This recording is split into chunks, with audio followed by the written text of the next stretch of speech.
Black Star Network is here. Hold no punches! I'm real revolutionary right now. Black power. Support this man, Black Media. He makes sure that our stories are told. Thank you for being the voice of Black America, Roland. Stay black. I love y'all. All momentum we have now, we have to keep this going. The video looks phenomenal. See, this difference between Black Star Network and black-owned media and something like CNN. You can't be black-owned media and be scared. It's time to be smart. Bring your eyeballs home. You dig?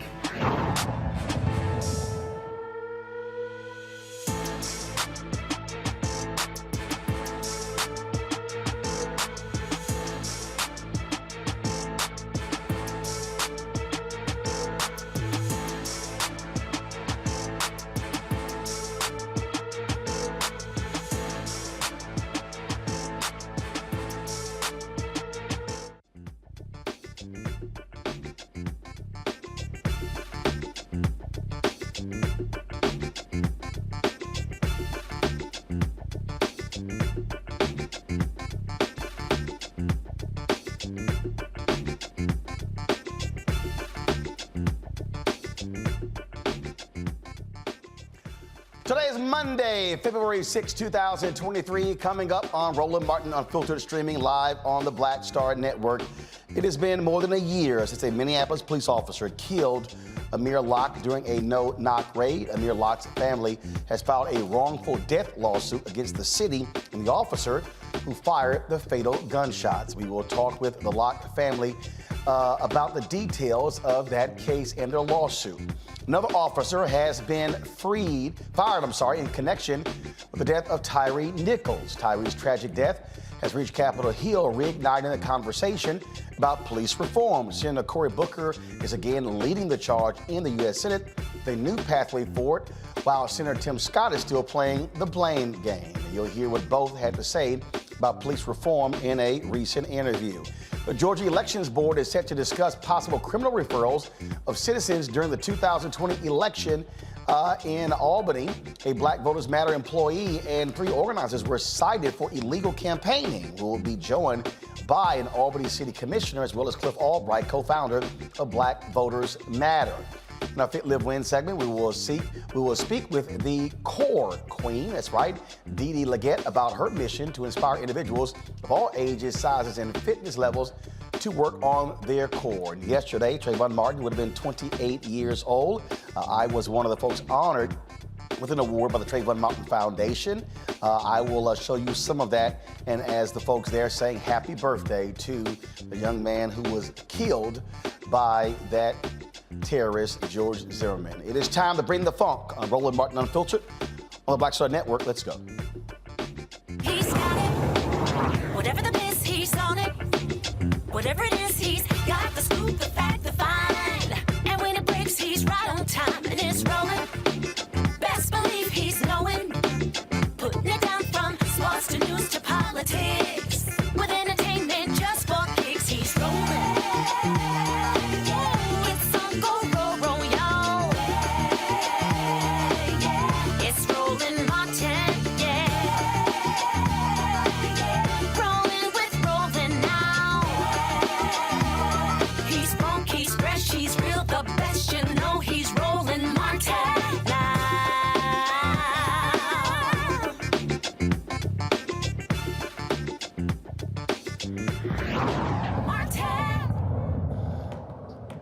Folks, more than a year ago, a no-knock warrant executed by the Minneapolis Police Department turned deadly for Amir Locke. Remember, the 22-year-old was in an apartment. They came in. The cops said they identified themselves, and it was seconds before shots were fired. This is the video of, you might recall, again, pause the video, please. Pause the video. Pause it. So again, for folks, if you're triggered by this, we want you to simply turn away. But again, this was the no-knock warrant that was executed by Minneapolis Police as Amir Locke was sleeping in this apartment, and you'll see it was seconds before he was gunned down. Now we can play it.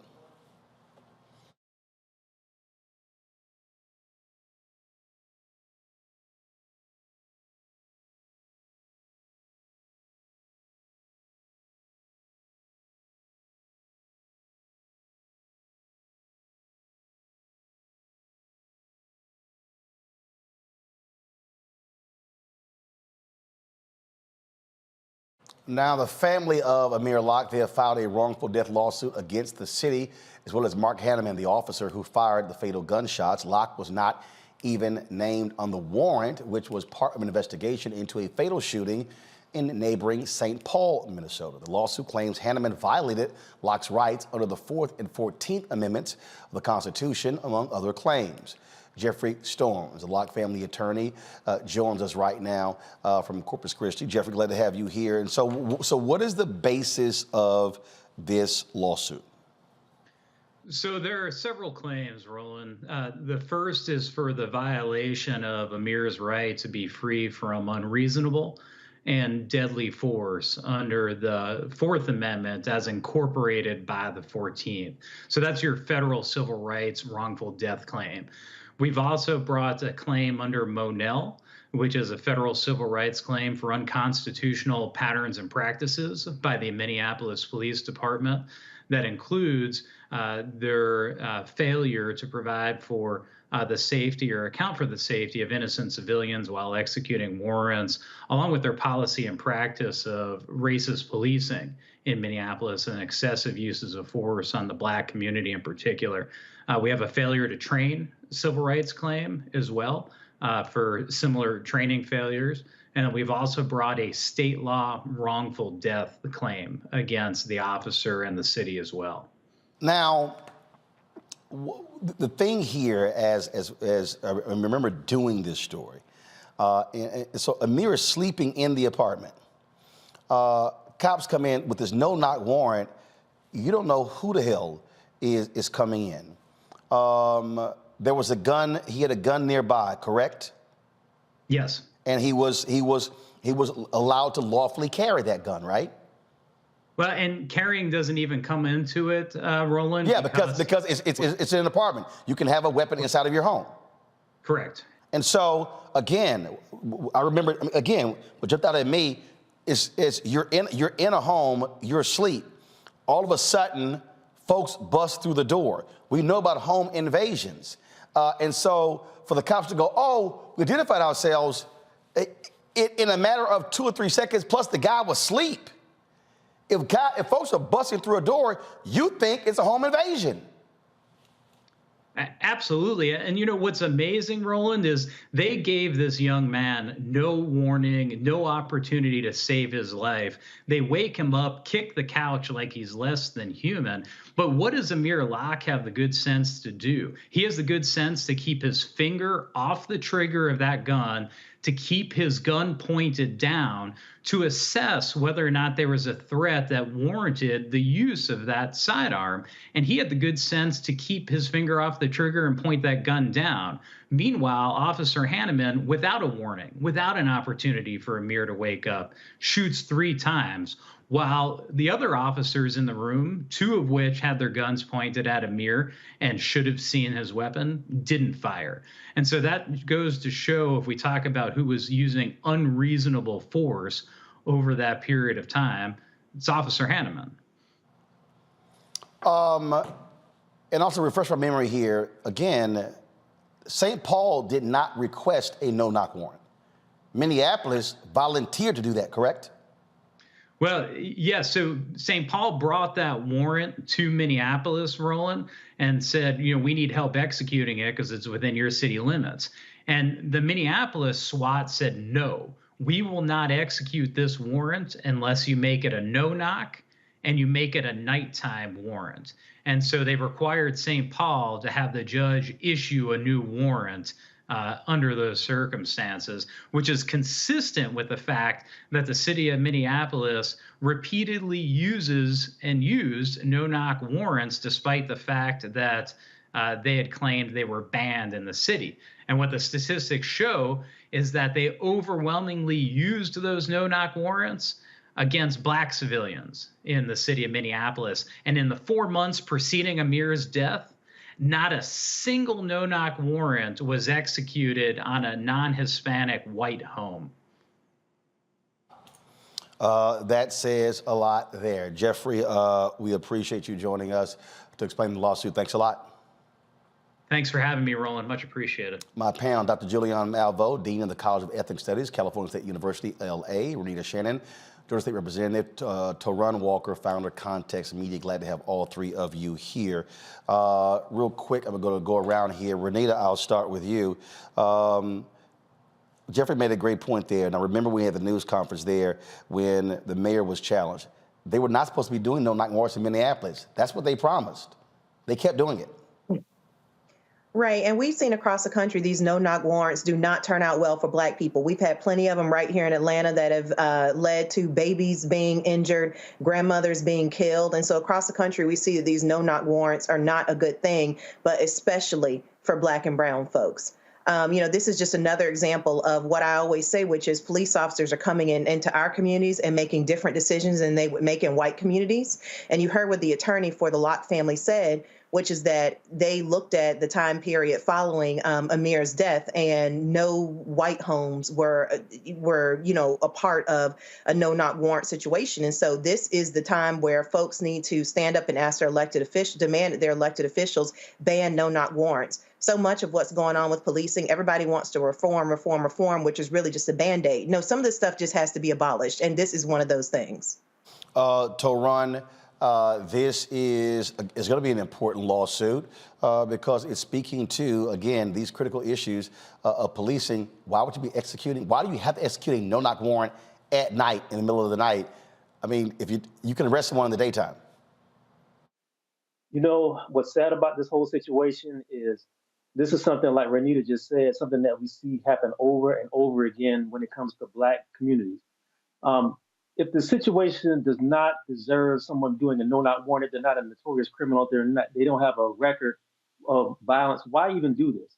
This goes back to what I say a lot of the time about, like, a lot of times police departments, especially local police departments, treat Black communities almost like militaries occupying territory. They don't see the humanity in people. They don't treat people like human beings when they do engage with the public.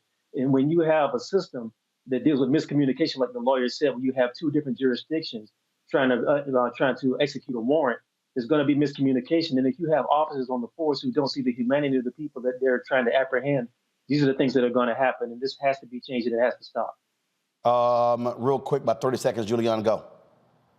I agree with Renita completely. These no-knock warrants are dangerous. They're dangerous for Black people. They're dangerous in general. What we're dealing with here are rogue police officers who have opinions about Black people and want to work them out on a day-to-day basis. Going into the man's house while he sleeps, it's just unconscionable.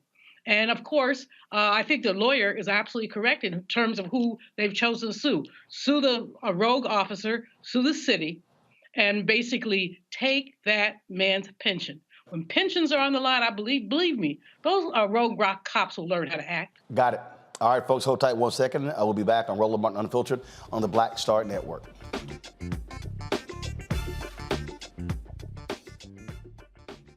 Most people think that these television shows that tell stories about who we are as Black men, and then they paint these monolithic portraits of us.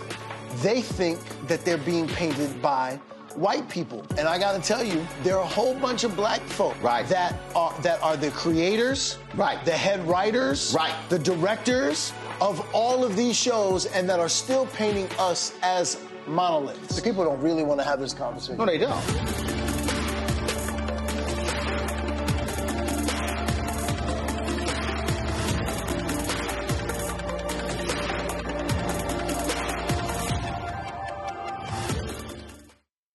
When you talk about Blackness and what happens in Black culture, we're about covering these things that matter to us, speaking to our issues and concerns. This is a genuine people-powered movement. There's a lot of stuff that we're not getting. You get it, and you spread the word. We wish to plead our own cause.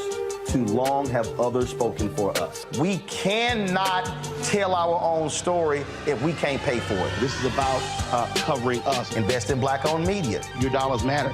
We don't have to keep asking them to cover our stuff. So please support us in what we do, folks. We want to hit 2,000 people, $50 this month, raise $100,000. We're behind 100,000, so we want to hit that. Y'all money makes this possible.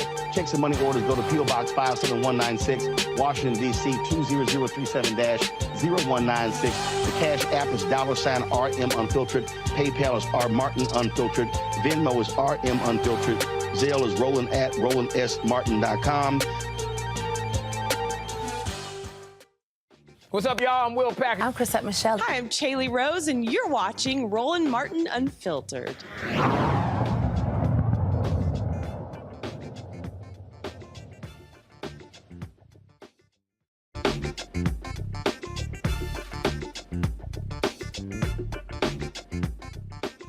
All right, folks, 4 days left for you to vote for the NAACP Image Awards. Of course, Roland Martin Unfiltered has been nominated in Outstanding News category. Again, you go to vote.naacpimageawards.net to cast your ballot. Scroll down to the Outstanding News Information, Series or Special. Select the category, scroll down to hashtag Roland Martin Unfiltered, Black Votes Matter election night coverage. And then what you do is you click vote, then you scroll back to categories. Again, you can click submit. Remember, you have to register your vote with the email of your choice. Only one vote is allowed per email, but if you got multiple emails, of course, you can still vote. You have to confirm that you're not a robot. You can skip information or vote in all of the categories. And so the public is allowed to vote. And again, voting ends on February 10th at 9 p.m. Eastern. Let me say it again. Voting ends again on February 10th at 9 p.m. Eastern. And so we would appreciate if you would vote for us. This is the first time we have been nominated for an NAACP Image Award. I was nominated, of course, that's when I was at TV One. And we're the only Black-owned media company that has also been nominated. And so we certainly want to make this happen. We want to be able to bring it home, the great work that we're doing. And so we look forward to that. So please go to vote.naacpimageawards.net for you to actually cast your ballot. Tomorrow night, of course, President Biden has his State of the Union, and we will have the State of our Union. We will not be live, and let me be clear, we will not be live. We will not be live at 6 p.m. We will not be live at 6 p.m. Tomorrow. We'll be live at 8 p.m. We'll be live at 8 p.m. tomorrow. And so it begins at 9 p.m. So we'll be live at 8 p.m. with our show. And then what we'll do is we will broadcast the State of the Union speech from President Joe Biden. We will have a number of our panelists in studio, of course, breaking down what he had to say. It lays out the agenda for the country. And so again, the State of the Union address is tomorrow. And so make note. Again, we will not be live. We will not be live at 6 p.m. Eastern. We'll be live at 8 p.m. We'll be live at 8 p.m. Eastern tomorrow, okay? So 8 p.m. Eastern tomorrow. The speech is going to be at 9 p.m. Eastern. So we'll have that coverage right here on the show. And so looking forward to that. And so again, make that programming note again for tomorrow. And so a lot is going on tomorrow. So again, 8 p.m. we're live. We're not going to be live at 6 p.m. Tomorrow. We're going to be live at 8 p.m. Eastern tomorrow. All right, folks. And don't forget, you can also see us on Amazon News. If you go to the Amazon Fire Stick, you can actually catch us on Amazon News. Our 24-hour streaming channel is available on Amazon News. And so that's where you can catch us at all times. Let's talk about Memphis. Another Memphis police officer is out of a job because of his actions during the arrest and the beating death of Tyre Nichols. Preston Hemphill, the white officer who was one of the first cops to confront Tyre during the January 7th traffic stop, he allegedly deployed his taser during the confrontation. On his body camera footage, Hemphill was heard on the body camera video saying twice, "I hope they stomp his ass." Folks, where's the video? Now remember, when the video was released, you saw this white hand. And people were saying, okay, 5 black cops were fired. What about this white guy? Even the father of Tyre Nichols made that comment as well. And of course, Hemphill was later placed, he was actually relieved of duty. Now Memphis has announced that he has been fired. So what that is, so that's now 6 police officers who have been fired. And remember, you've had 3 fire department personnel who've also been fired as well. And so all of these things continue, but people still are asking the questions. Why did you have supervisors? Go to the video. So you'll see again, we missed the roll of video. So you'll see this was his video here. And so you see his hands. And that's what caused people to say, hey, what's going on? Why wasn't he initially fired as well? Well, now he has been fired. To run again, Memphis is trying to move real quick against these police officers. And I dare say they see what's coming. And they see you're likely going to have a police settlement or a settlement with this family that's going to be larger than even the George Floyd settlement. And so Memphis is trying their best to get ahead of this. No, you're absolutely right. That's what's happening. Memphis sees what's happening. They saw what happened in Minneapolis 2 years ago. They saw what happened in Ferguson 4 years before that.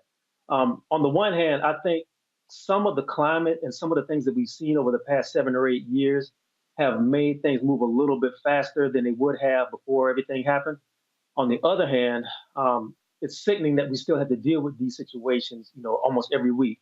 It feels like some of the same energy that was floating around in 2016 is coming back, where you see a black male death by the hands of law enforcement almost every day. There have been 2 more, I think 3 more since the brother Tyre was killed. I'm glad that there's going to be some sort of lawsuit. I'm glad that officer was let go. But at the same time, you start to have to, you got to really start going after these people's pensions and hit them in the pocketbook. That's the only thing they care about. They do not care about black lives. They care about taking care of their pensions. They care about their money. If you hit that, then you start seeing change. The thing here, Julian, when we talk about this case here, and Ben Crump made this point at the funeral of Tyre Nichols. Wow, Memphis within 20 days moved against these police officers. Yet in other jurisdictions, it's 4 and 5 and 6 months. It's a year. The cop who killed Eric Garner, I mean, my goodness, that was like 2-3 years. And it goes on and on and on. When they want to move fast, they can actually move fast, Julian. And the DA can move fast to indict. When they want to move fast, Roland, the key word there is want. All too often, the structure, the DAs, the police chiefs and others, their motivation is to protect the rogue officers, not to protect or to discipline folks who killed somebody. I think in the Memphis case, I mean, we've seen this before. We saw Rodney King. But in the Memphis case, I think this was just so egregious. You saw so many law enforcement officers sitting there doing nothing that there had to be quick, rapid response. But again, the word is want. What do we want to do? And what we must want to do is to transform police culture. If we could, I'd fire a ball everywhere and just start over. Start with a clean slate. Find some decent people. Get somebody like Ron Hampton, black police officers, to get involved in training. Because these people are out of control. And the sad part about it is all of us are going to say never again, and it's going to happen again. We know it's going to happen again. Renita, the public keeps saying we want action. Guess what? They can take it if they want it. Unfortunately, what we see too often, we see DAs being protective of cops. We see police chiefs being protective of cops. We see the union as well. And yes, this video was abhorrent. It was horrible. But there have been other videos that have been just as despicable. But you didn't see the Fraternal Order Police issuing a statement. They did so because of public pressure. Absolutely. And so we know that they can move fast when they want to move as far as accountability is concerned. But we also know that police cannot kill folks they come in contact when they want to. And we know this because we don't see videos like this popping up of white people getting the hell beat out of them. And we don't see white people being murdered every other day by police. And so what we have to do as a community is get specific about the action we want to see. Yes, we do want these police officers to be held accountable, but even more, what we want is for police to stop killing black people. And so the specific action that we need to ask for is to end police traffic stops. Those traffic stops need to be abolished.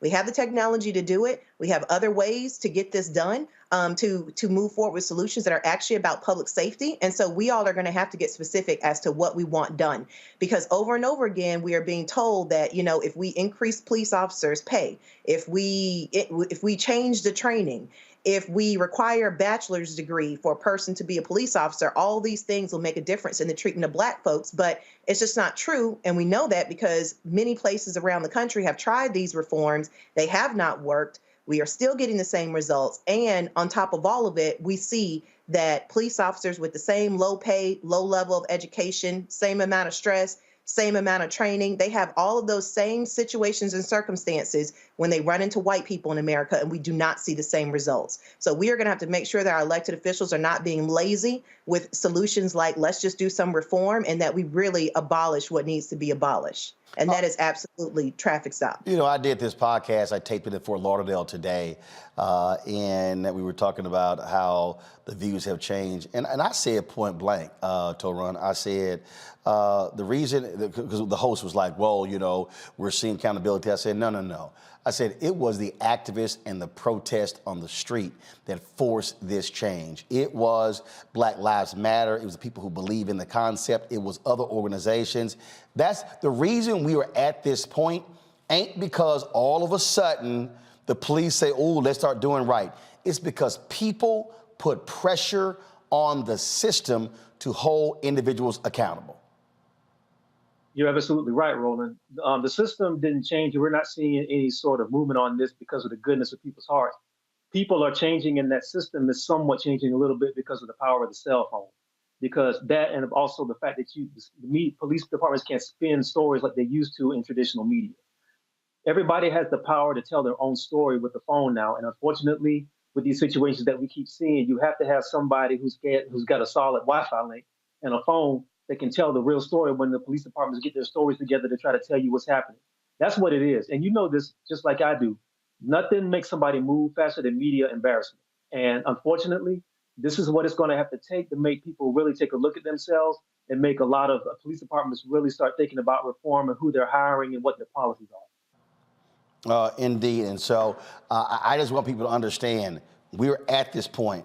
Not because, all of a sudden politicians and DAs are saying, well, we should do this. No, it is because of the pressure that the people put on this system to force it to change. All right, folks, got to go to a break. When we come back, we will talk about police reform, the calls for police reform on the federal level. We'll unpack that as well. Don't forget to download the Black Star Network app, Apple phone, Android phone, Apple TV, Android TV, Roku, Amazon Fire TV, Xbox One, Samsung Smart TV. And of course, you can support us by joining our Bring the Funk fan club. Your dollars make it possible for us to travel around this country to cover the news. Send a check of money order to P.O. Box 57196, Washington, D.C. 20037-0196. Cash App, $RM Unfiltered. PayPal, R Martin Unfiltered. Venmo is RM Unfiltered. Zelle, Roland at RolandSMartin.com. Roland at RolandMartinUnfiltered.com. We'll be right back.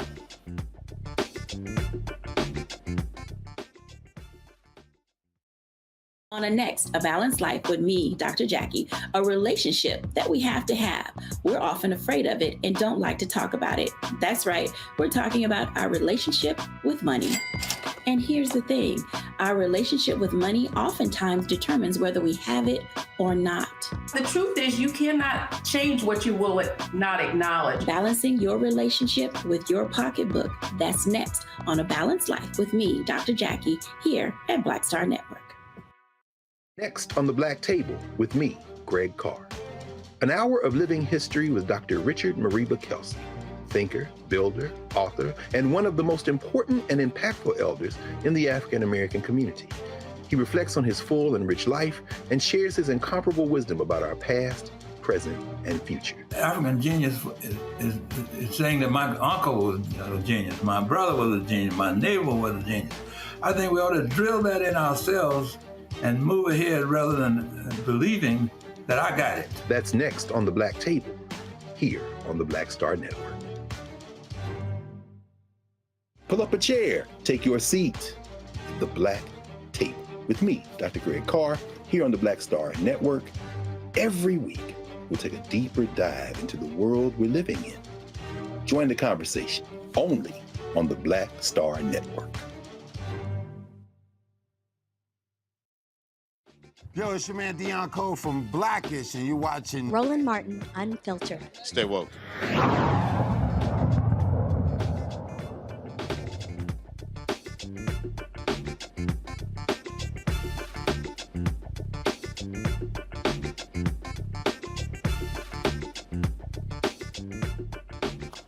All right, folks, so the death of Tyre Nichols has now renewed focus on the federal level when it comes to a police accountability bill. This Sunday, New Jersey Senator Cory Booker, he appeared on a Sunday morning news show, Face the Nation, and he says Democrats can reach a deal with Republicans when it comes to police reform. This is what he said. Well, first of all, I want to, again, express my condolences to the family of Tyre Nichols. This was a really horrific murder. We saw a man on the ground, handcuffed, being beaten, and eventually die as a result of his wounds. This should not happen in the United States of America. As we just said, globally, we should be setting the standard for human rights, civil rights, and for public safety. But yet we've seen this happen with too much regularity. Names that we should not know nationally that we do, from George Floyd to Breonna Taylor to Eric Garner. This is just too much. And so I'm grateful that the president has taken decisive action in the last Congress with an executive order, but it falls to Congress to find a bipartisan way forward to make sure that we are doing what is necessary to raise police standards and professionalism, to create more transparency and accountability in American policing. And so as a person who has been trying to lead this and has been building a coalition of law enforcement leaders, law enforcement union leaders, civil rights activists, and others, I believe we can find a way forward. It is going to be more difficult in a divided Congress, but I believe that a moment like this, a moral moment like this, requires decisive action. Well, of course, it was last year where Senator Tim Scott went on Face the Nation to say that, hey, explaining why they didn't do a deal. He was blaming Democrats. We have been reaching out to Senator Tim Scott for the last week to specifically talk about a federal bill regarding after the death of Tyre Nichols. His staff keeps telling us that he is unavailable. That's interesting, because he found time to be on Fox News on Sunday with Trey Gowdy.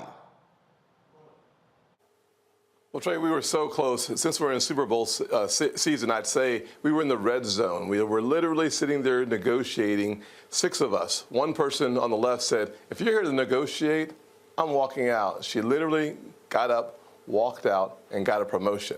So what we know is that they care more about the issue than the solution. I want to bring something up. You and I traveled the state talking to pastors and police chiefs. When I think about Tyre Nichols, I see murder. And I don't know that you can train murder out of someone. I mean, that's a hiring problem. That is not a training problem. I want to give you, we got about 40 seconds. I want to give you a chance to say, I mean, to me, yeah, we need training. Training would not have saved Tyre Nichols. That was a hiring mistake they made. I'll give you the last word. Yeah, only the best should wear the badge. One of the parts of the police reform that I've worked on is making sure that we provide more resources so that every municipality has the access to the best and the brightest.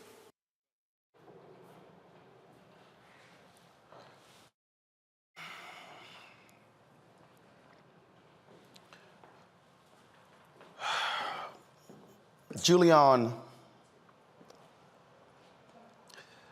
the reason why what I just heard is utter bullshit. Oh, training didn't cause that. That's hiring. Okay, Republicans, Senator Tim Scott, are you going to support legislation that says if a police officer has beaten somebody in one jurisdiction and they retire or they leave, that they can't go to the next jurisdiction? Are you going to support if somebody is under investigation for beating someone, they can't retire to get their pension?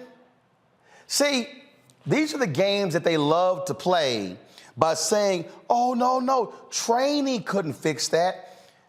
Hell, we've been telling y'all that. The issue here has never been more training. The issue is that these cops have been consistently protected by the system because qualified immunity is what gives them the freedom to wild out.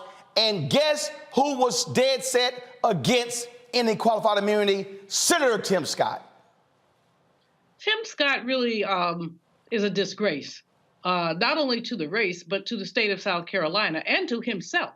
I mean, that nonsense that he was spouting on Fox, and no wonder he won't come on Roland. Why would he come on to Roland Martin Unfiltered to get a tongue lashing from you, me, and anybody else who had the opportunity to interact with him? Actually, it's not going to be a tongue lashing. He knows that he can lie on Fox News and not get fact checked.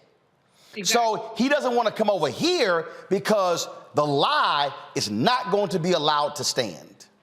Well, that stuff that he put out there is just disgusting when he talks about it's about the hiring. I mean, he's basically dancing around the reality, which is police culture. The other thing that he's taking no responsibility for is his own role in failing to get the George Floyd Act passed. Cory Booker, Karen Bass, I don't know how many others worked tirelessly to try to compromise with Republicans, but that which you mentioned last, the police registry, that is not a negotiable item. When police officers go from jurisdiction to jurisdiction, the man who killed the little boy in Cleveland, he had been in an adjacent jurisdiction and was in trouble there, so he just rushed over to Cleveland to kill somebody else. And so, again, as I said, Tim Scott, he has no credibility whatsoever. He's a joke. And he is an unfortunate joke because the joke is on us. He tries to, when, like I say, everybody Brown ain't down. He tries to talk an African-American game, but certainly not when it comes to police violence. Here's the thing here, Renita, as Tim Scott is speaking.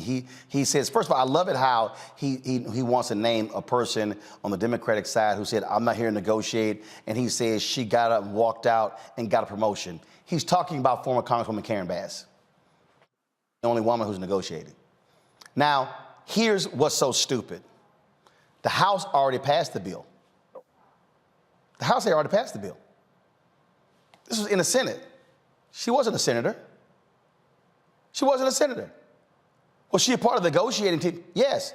But the reality is the Senate could have passed whatever bill they wanted to and then forced the House to take it up. They didn't. He can't put this on former Congresswoman Karen Bass, who's now the mayor of Los Angeles. No. The fact of the matter is he walked away. He couldn't get 10 Republican votes. He chose to listen to this sheriff out of South Carolina and not the other law enforcement who were at the table. And the law enforcement, the other groups, said they never, ever, ever heard Democrats say defund the police. Tim Scott lied when he went on Face the Nation last year. Karen Bass was smart to get up and walk away out of the negotiations. And she probably did that because she knew what I have known the entire time that I served 6 years in the Georgia House of Representatives, which is police are not good faith actors when it comes to working on legislation that will actually make a difference in the treatment that Black and brown folks receive from police officers. They consistently will not support things like ending qualified immunity, which is one of the things that allowed them to help water down the George Floyd Justice and Policing Act. So when you try to work with them, they're never going to support anything that people actually need. And so I hope that, yes, Tim Scott is terrible. But I hope but Democrats need to get smarter. And so when Cory Booker is talking about the negotiations they're doing with Republicans, I hope those negotiations are not about allowing them to help you craft the bill, because when you do, it's going to be very watered down. I hope those negotiations are finding out what is the top #1 legislative agenda that Republicans have and horse trading that bill for what we need done on policing. I hope that's negotiating that they are talking about. Well, to run the reality is everything is a negotiation, and we get that. Congressman Jim Clyburn made this comment in the Hill. This is a story that's in the Hill.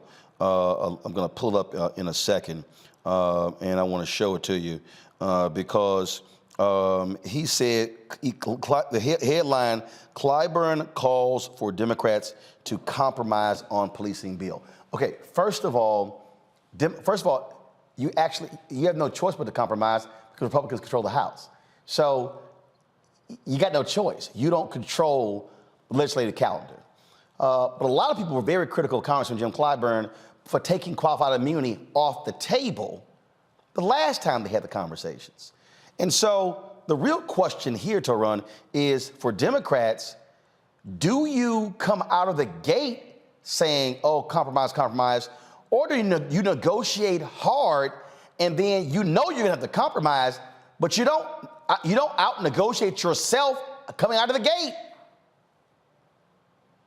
Well, the first thing I want to say is this. Going back to watching that clip, it was actually fascinating seeing Trey Gowdy have more heart. This caused something, a murder and brutality than Tim Scott did. That's actually fascinating.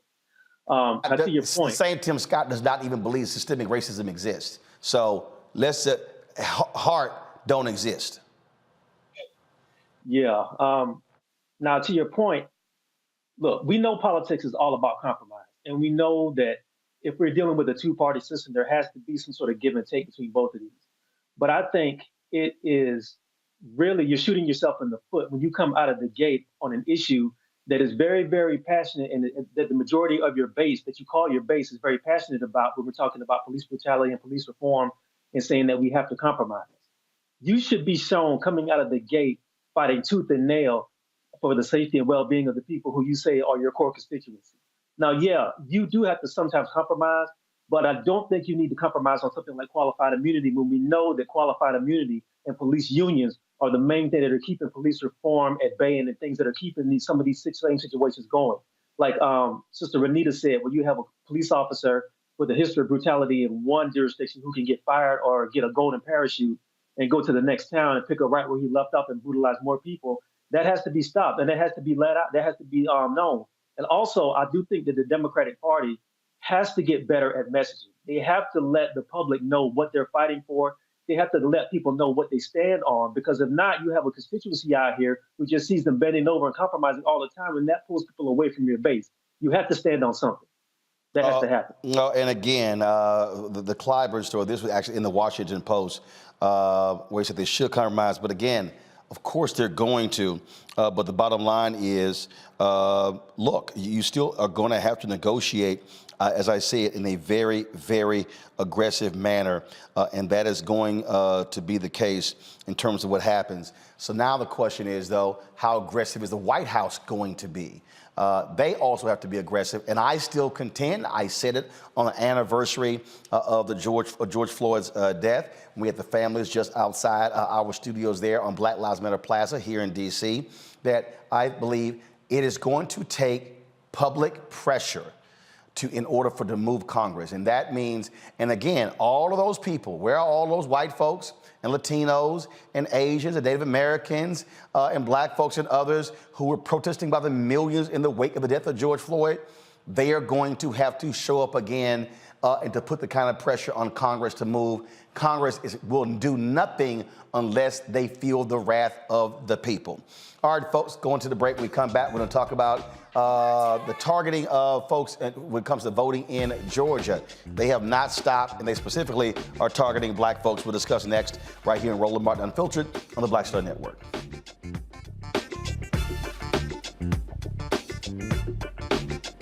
Question for you. Are you stuck? Do you feel like you're hitting a wall and it's keeping you from achieving prosperity?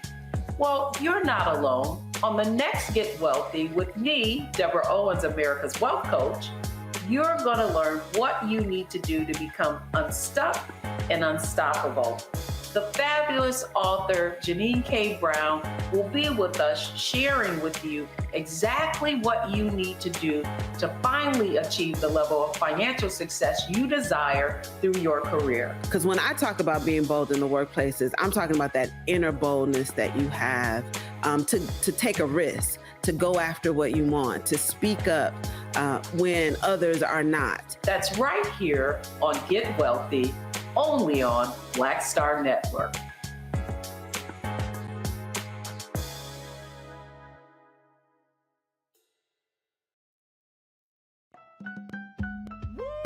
We're all impacted by the culture, whether we know it or not. From politics to music and entertainment, it's a huge part of our lives, and we're going to talk about it every day right here on The Culture with me, Faraji Muhammad, only on the Black Star Network.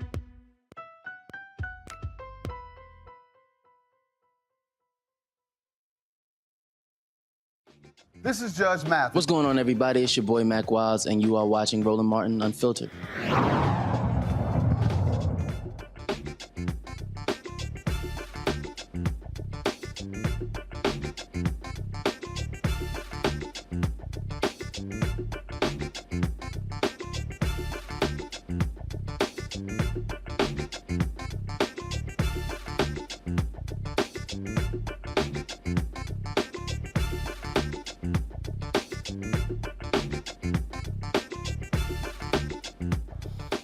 All right, folks, tomorrow there's going to be a hearing at the Georgia Elections Board to discuss possible criminal referral of citizens during the 2020 elections in Albany, Georgia. A Black Voters Matter employee and 3 organizers partnering with the organization were cited for illegal campaigning during early voting for distributing water and snacks to voters waiting in 6-hour lines to vote. Yes, folks, 6-hour lines. One of those people facing charges is actually a city commissioner in Albany, Demetrius Young. He and Cliff Albright, co-founder of Black Voters Matter, they both joined us. Glad to have you here. So Commissioner Young, I just please, a criminal referral because here's some water. Absolutely. Black Voters Matter does not campaign for candidates or for parties. It's a nonpartisan organization. Water and snacks, really? That's it. That's it. And Roland, the thing about this is this was not even an official Black Voters Matter, thing that happened. We were actually called out there by citizens, or at least I was called. At the time, we were doing Get Out the Vote work in concert with Black Voters Matter. We had formed an election protection coalition with fraternities, the Deltas, churches, other civic organizations in Albany to actually help with the election, because we knew it was going to be long lines. We knew it was going to be something that our folks needed help with. And what happened was, when I arrived on the scene, I began to see this line that stretched out all the way, probably about 2 blocks in the hot Georgia sun. If you're looking at the video now, you see all this concrete and bricks, and it was even hotter in that particular area. So people were literally passing out on the sidewalks, and nobody was helping. None of the election officials had come out to do anything about that. So what we did, we just sprung into action. I called some folks. We got some other volunteers to bring in water, to bring in ice, to go get chairs, tents, something to help these folks be able to stay in line and cast their votes. And the problem with this is that we had come to them months before. This was in October. We had actually come to election officials earlier that summer to say, hey, we know this is going to be hot. And then to exacerbate things, it was in the middle of COVID. Albany suffered greatly from COVID. We were had one of the top infection rates during COVID in the world per capita. And so we knew we needed a lot of things. And this was one of them, to help folks stay in line, to be safe, to be able to cast their votes. And this was not looked upon, as something altruistic. They thought we were trying to, campaign. They thought we were trying to get somebody to vote. And the majority of the people, and I say the vast majority, probably out of the almost, I want to say 2,000 folks that voted, there were probably just, a few folks who saw Black Voters Matter on the T-shirts and had a problem. And we even had, weapons brandished against us at one point. And we're the ones who are getting charges. We're the ones who have to come to this hearing to, talk about what we did just to simply help the community. Now, again, they changed the law, Cliff, to make this illegal. And if I'm correct, Cliff, was it 150 feet? Right, and to be... Go ahead. And to be clear, they changed the law after this incident. This was the 2020 election when this incident happened. Keep in mind, Georgia did not pass their voter suppression law until 2021. So what they were actually trying to do is to retroactively go back and say that this incident that happened in 2020 was an illegal incident that needed to be cited and face potential charges. Now, the Secretary of State investigators, after originally saying that they were going to recommend charges to the state election board, has since come back. I guess they figured out that the thing happened actually before the law was passed. And so they since have come back and they've changed that recommendation. They are no longer recommending charges, but it's still on the docket at the state election board meeting that is taking place tomorrow. It could still wind up, the election board doesn't have to agree with the investigation finding. The election board, which we know is a Republican-controlled election board, which in and of itself is something that came about because of SB 202, the Georgia voter suppression law. We know that this election board is a highly partisan election board, and so they may not pay attention to the fact that the Secretary of State's office has changed the recommendation. They could go forward just on their own, just going rogue, and say that they're recommending charges, and if so, then that could be brought to the state attorney general. But I'm trying to understand here, Commissioner, if the law was changed afterwards, what the hell law were y'all breaking? And they said we were campaigning.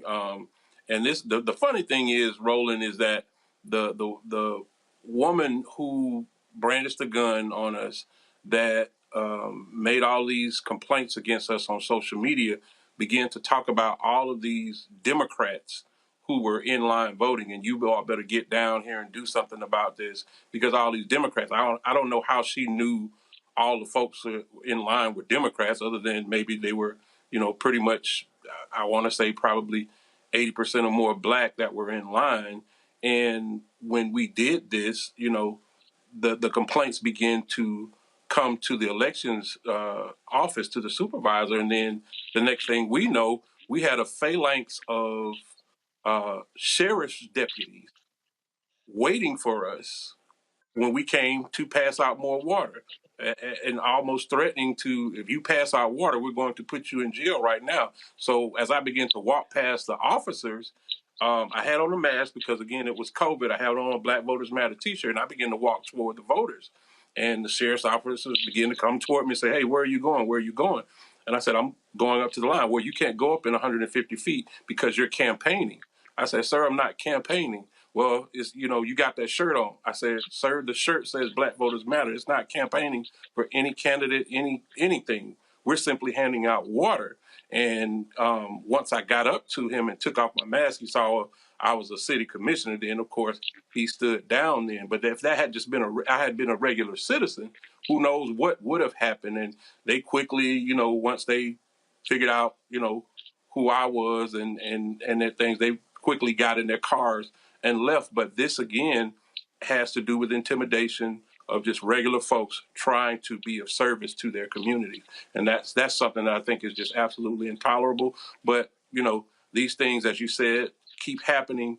They keep, changing the rules, keep changing, keep moving the goalposts for everything that we've been able to do in energizing voters here in Southwest Georgia. And what it is, Cliff, bottom line, if they see a shirt that says Black Voters Matter, they automatically assume, they're Democrats. Because it doesn't say Black Democrat votes matter. It says Black votes matter. Sorry, Black Voters Matter. That's what it says. Right. Yeah. Essentially, what they're criminalizing just that statement, right? That we matter, right? The same way that they've tried to slander and criminalize even the notion that Black Lives Matter. And so they see a shirt that says Black Voters Matter, and they say that that's inherently political, that you must be favoring one of these candidates. And so, what we're at a point now is where, and not at a point now, this is what we've been for 400 years, our very blackness is a political statement. Our very blackness is a threat to them. And so when we have a shirt that affirms that blackness, that affirms that we matter, they take that as electioneering. They take that we're favoring a particular candidate, when it was very clear that there was no literature being handed out. There was no candidate being supported on the shirts itself, no candidate logos. The only thing that we were doing was being black. We were doing three things. We was being black, we was wearing the shirt, and we were giving out food and water, right? None of those things are illegal. I don't care where it is that you're standing in regards to the polling place, but that's what the state of Georgia is possibly going to declare tomorrow when this election boards meet. So, Commissioner, I take it you're going to have a strong contingent of folks standing there with you at this hearing tomorrow. We hope so. This kind of came up very suddenly. They actually stretched this investigation out almost 2 years. Again, this was back in 2020.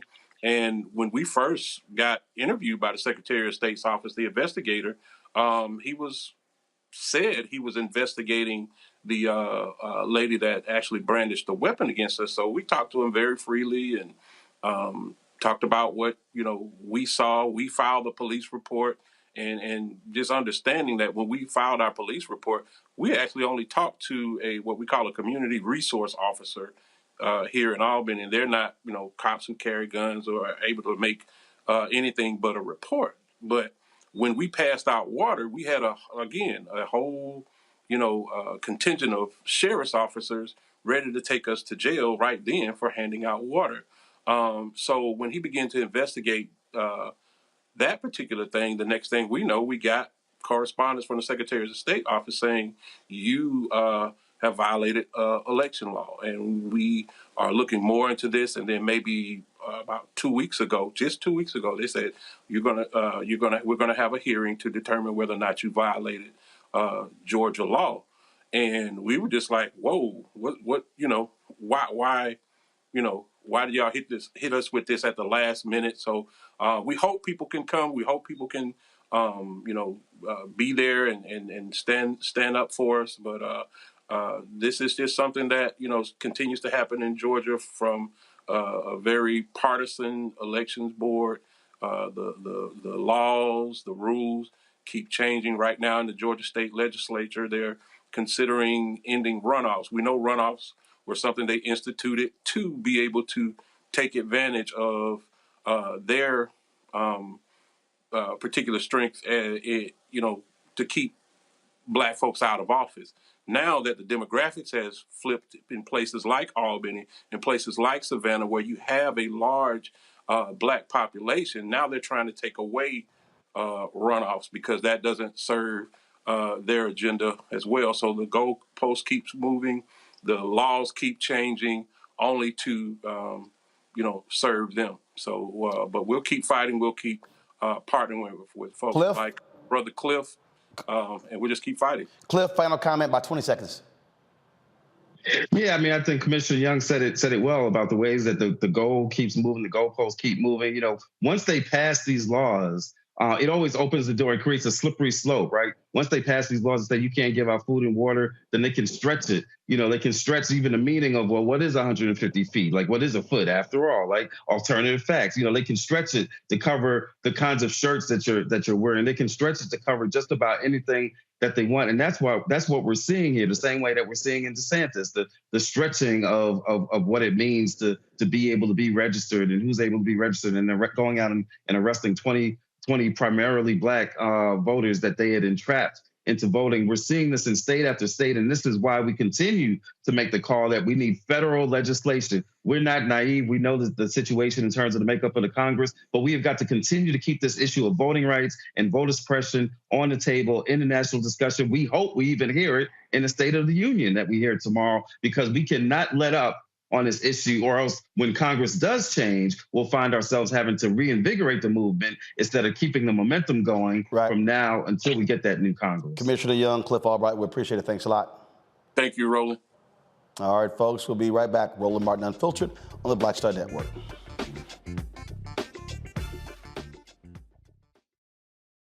The 54th NAACP Image Awards is airing live on February 25th, honoring outstanding performances in film, television, theater, music, and literature. But this year, Roland Martin Unfiltered is nominated for Outstanding News or Information Series or Special. To vote, head to NAACPImageAwards.net, scroll down to Outstanding News/Information Series, select the category. You have to click on hashtag Roland Martin Unfiltered Black Votes Matter Election Night coverage. To submit your vote, you will need an email. Only one vote allowed per email. Voting ends on February 10th at 9 p.m. Vote today. Hi, I'm Dr. Jackie Hood Martin, and I have a question for you. Ever feel as if your life is teetering and the weight and pressure of the world is consistently on your shoulders? Well, let me tell you, living a balanced life isn't easy. Join me each Tuesday on Black Star Network for A Balanced Life with Dr. Jackie.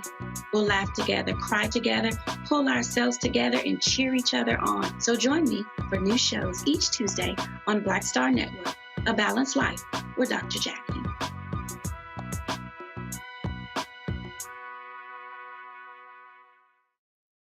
I'm Deborah Owens, America's Wealth Coach, and my new show, Get Wealthy, focuses on the things that your financial advisor and bank isn't telling you, but you absolutely need to know. So watch Get Wealthy on the Black Star Network.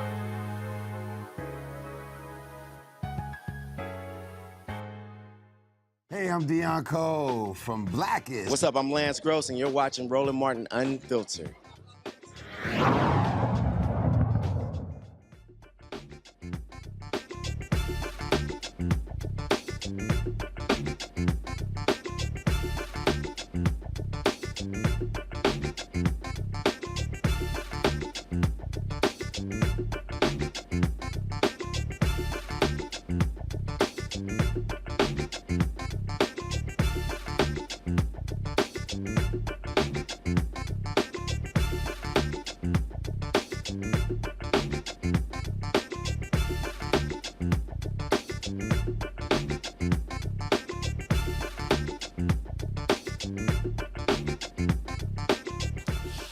All right, folks, so if you listen to some of these business shows, networks, CNBC, Bloomberg, and others, you've heard, oh my goodness, the sky is falling, recession is headed our way. You look at the layoffs that have been happening in the tech industry, Amazon and Microsoft and all of these different companies, Google, and oh man, prepare you for it. All of a sudden, then you look at what happened on Friday when the jobs report came out showing the economy added 517,000 jobs. Now, here's what's interesting about that. We now have our unemployment at its lowest rate since May of 1969. Okay, unemployment rate in January 3.4%. In December it was 3.5%. But you still have these people who are complaining about, oh, there are too many people who are staying at home. They're not working. We have all of these jobs that are yet to be filled. We saw the big three oil companies actually show last year $142 billion in profit. We look at so many other companies, profit, all the money. But then we hear, no, we can't pay people more money. Then you hear members of Congress and the Fed talking about, well, in order to slow down inflation, we need to have higher unemployment, and then we need to see wages drop, okay?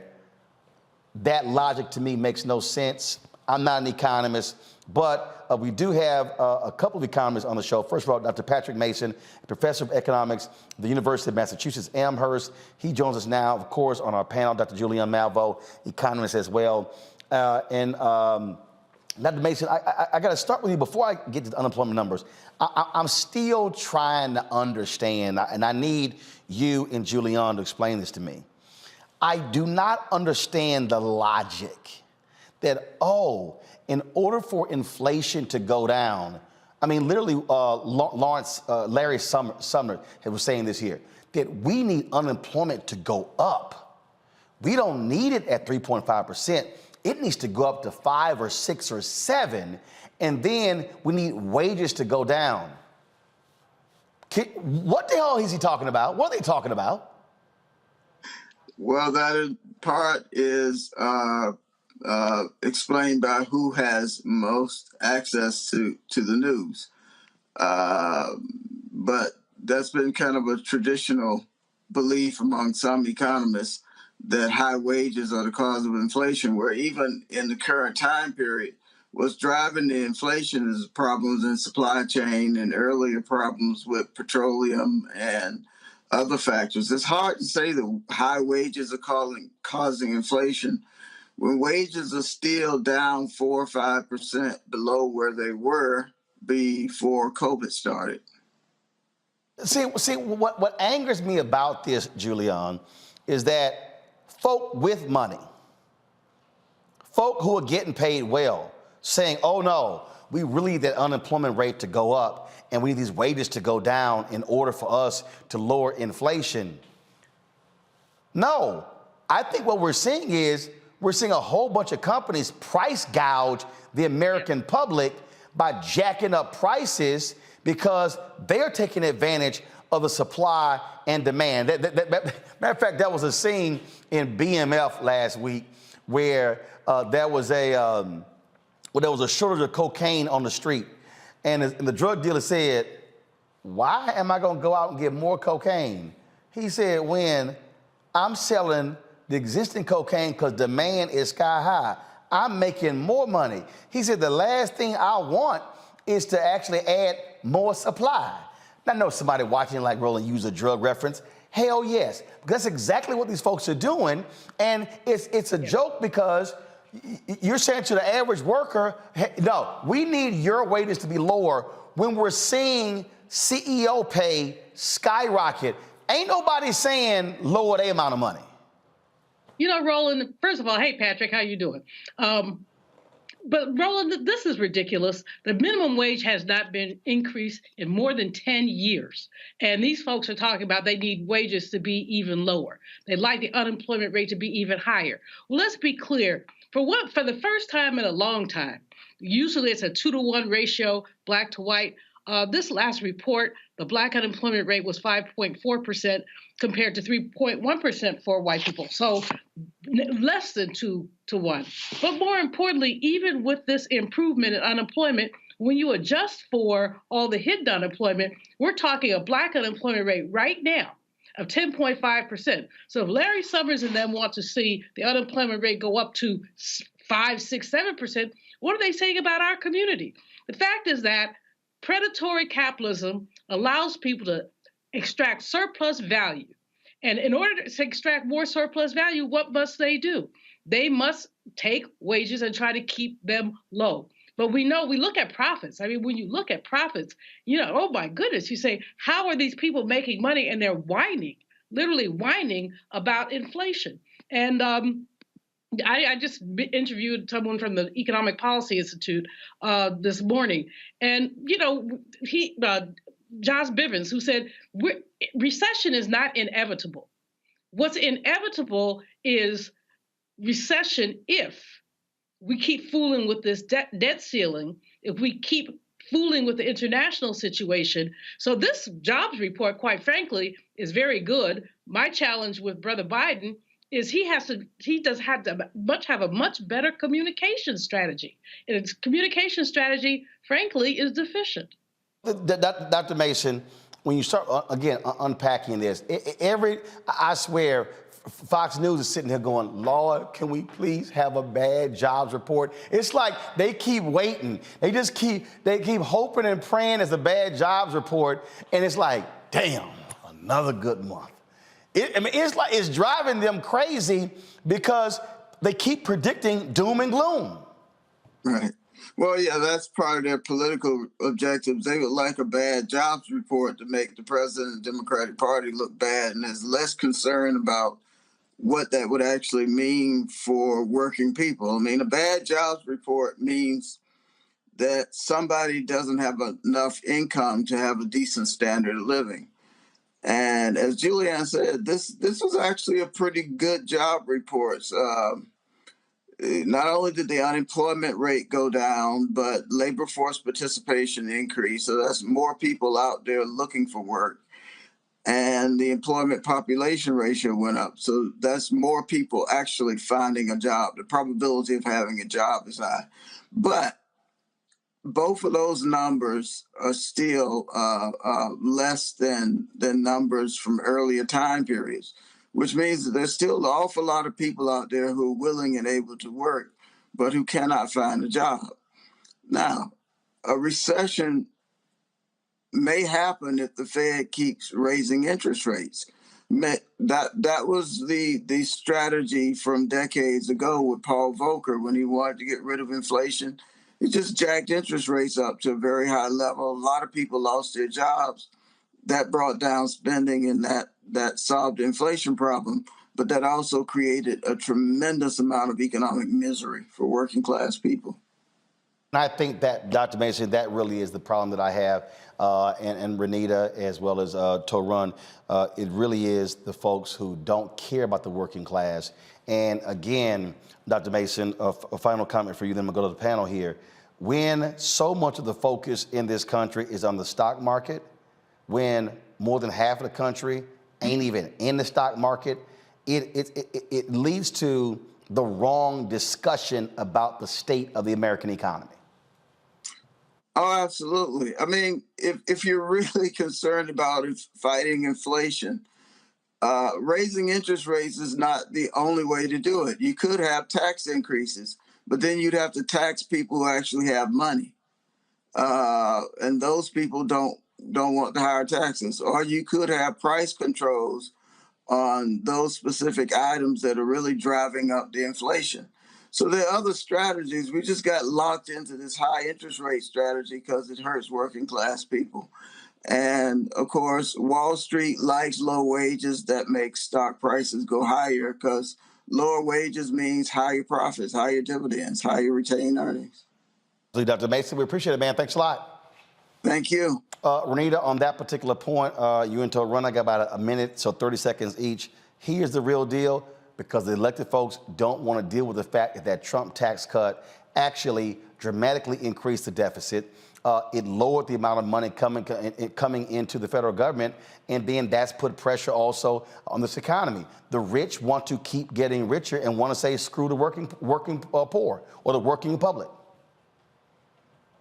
And she hit the nail right on the head. It is about predatory capitalism, which neither party wants to deal with. But, you know, at the end of the day, the general public is not stupid. We see that the minimum wage has not gone up since 2009. That's when it went to $7.25. But we see consistently, so wages were kept low, but corporations continue to increase their prices. So keeping wages low does not make McDonald's not raise their prices. They have consistently raised their prices every single year, as other corporations have. So at the end of the day, I'd like to see a report that tracks how many people are able to work 40 hours a week and make a livable wage and pay their bills, because that is a report that most Americans would care about, not these job reports. The thing here to run, and that is, again, and hopefully, I doubt it, but hopefully tomorrow you actually will hear the president talk about the working poor, talk about the working class, and talk about wages, as opposed to let's just keep fattening the pockets of stockholders. And all these companies are doing with these profits is buying back stock. They're not reinvesting in their workers.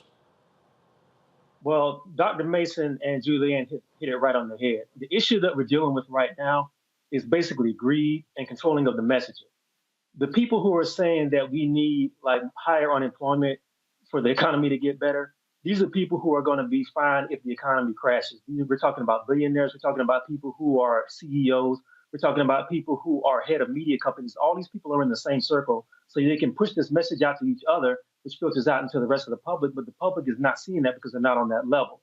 I think what has to happen is that we have to start hearing from people who are average 9-to-5 workers, people who are unemployed, people who really have their backs against the wall. And unfortunately, they don't have access to media to be able to tell their stories, but somebody has to tell their stories.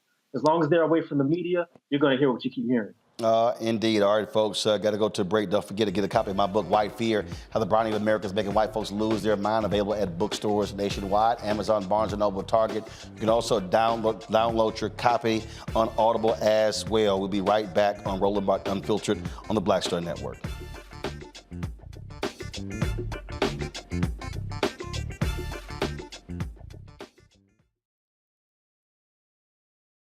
Most people think that these television shows that tell stories about who we are as black men, and then they paint these monolithic portraits of us.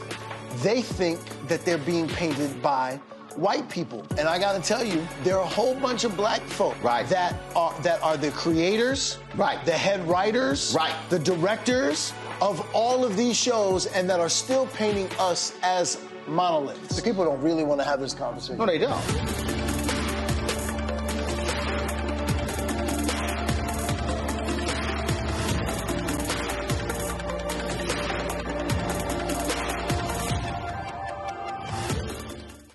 When you talk about blackness and what happens in black culture, we're about covering these things that matter to us, speaking to our issues and concerns. This is a genuine people-powered movement. There's a lot of stuff that we're not getting. You get it, and you spread the word. We wish to plead our own cause.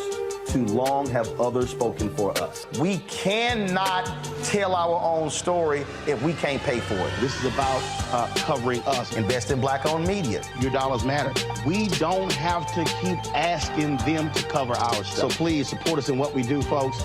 We want to hit 2,000 people, $50 this month, raise $100,000. We're behind 100,000, so we want to hit that. Y'all money makes this possible. Checks and money orders go to P.O. Box 57196, Washington, D.C. 20037-0196. The Cash App is $RM Unfiltered. PayPal is R Martin Unfiltered. Venmo is RM Unfiltered. Zelle is Roland at RolandSMartin.com. Hey, I'm Deion Cole from Blackish. Hey everybody, this is your man Fred Hammond, and you're watching Roland Martin, my man, Unfiltered.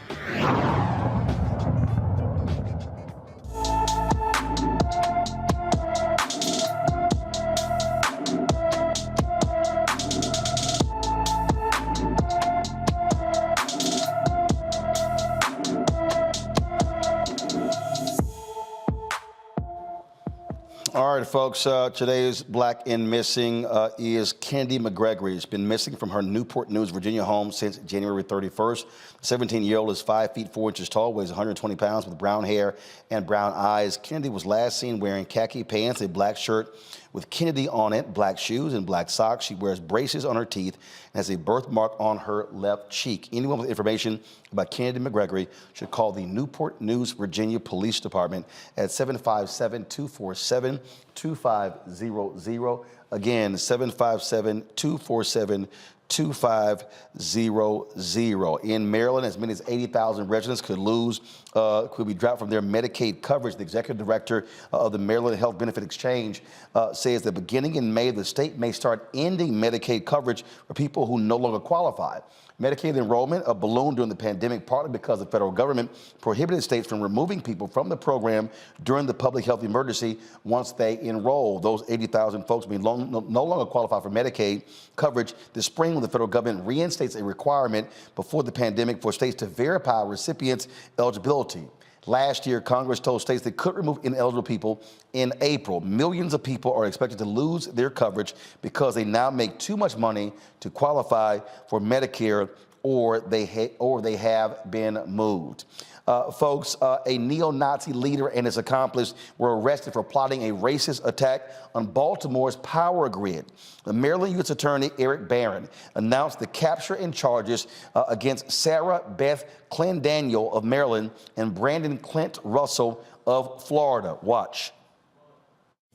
We are here this morning to announce the arrests of Sarah Clendaniel and Brandon Russell on criminal complaints for conspiring to attack our local power grid. As the criminal complaint alleges, Clendaniel and Russell conspired and took steps to shoot multiple electrical substations in the Baltimore area, aiming to, quote, completely destroy this whole city. But these plans were stopped thanks to the swift action and collaboration of our federal, state, and local enforcement partners. Taken into custody last week, they were flagged in the previous year after an FBI informant claimed to have been contacted by Russell to attack electrical substations. The FBI described the plot as racially or ethnically motivated, as Russell, the founder of the Adam Waffen Division, a neo-Nazi group, targeted a predominantly black area. Again, Baltimore, 61% black. Governor Wes Moore made a statement following this. He said, I want to commend the FBI and our state Homeland Security team for their swift action in preventing a potentially catastrophic attack on several of Maryland's electrical substations. Our state and local law enforcement authorities are working with the FBI to assist with any follow-up investigative work they need. This collaborative effort is vital to protecting critical infrastructure across Maryland, and I'm grateful to the men and women protecting our state. Of course, you saw several grid attacks in North Carolina and Washington State. The thing here, to run, is that what did the FBI director say? White domestic terrorists. That is what we're seeing.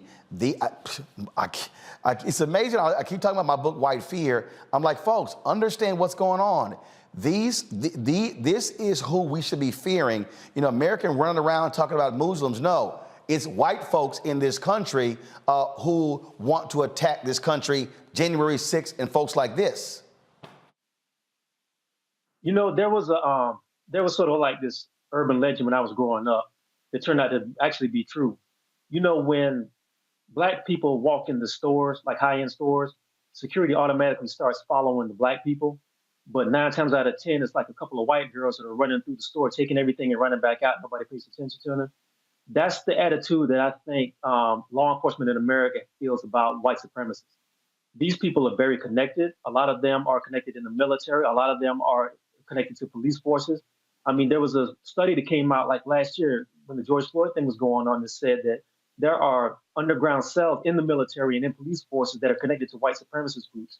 You know, we saw that in January 6th, where you saw the police handle these people with kid gloves that they would never have handled, like black protesters who were coming in with weapons to march on the Senate would have.